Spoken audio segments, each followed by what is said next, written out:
วันนี้แม่ออยออกมาซื้อกับข้าวนะคะทุกคนหลังจากที่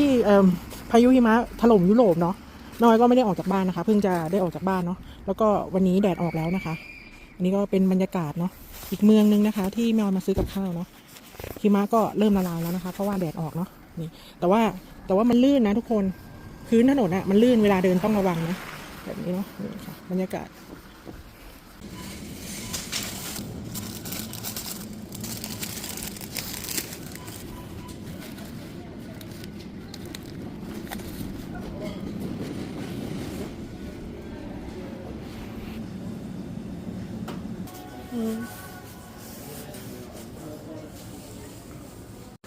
Why not?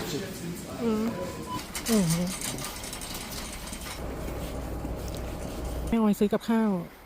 ซูเปอร์มาร์เก็ตแรกเสร็จแล้วนะคะทุกคนเดี๋ยวแม่ออยจะไปซื้ออีกซูเปอร์มาร์เก็ตหนึ่งนะคะลีเดิลเนาะตอนนี้รอแดดนะแดดเอา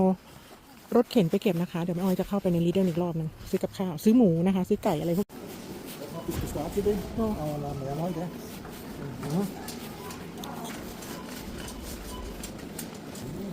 บริษัทนี่เชิญกันนี่กันjuice Ja, hoffentlich süß. Ja. Da. Oder die? Die ist so viel. Das ist so viel. Okay.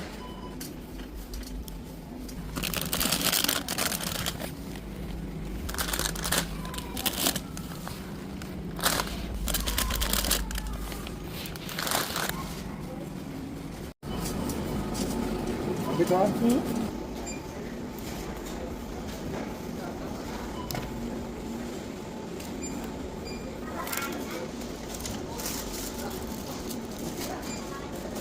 Wie viel? 62. 62. Ah.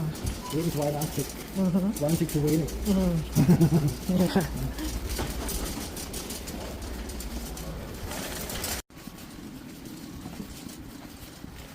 Ich gehe jetzt mit Opa das Auto holen. Opa,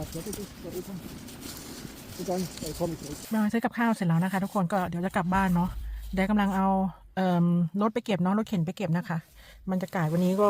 ไม่ค่อยหนาวเท่าไหร่นะทุกคนอยู่ที่ประมาณ 2-3 องศาน่าจะประมาณนี้เนาะไม่ค่อยหนาวแล้วนะคะ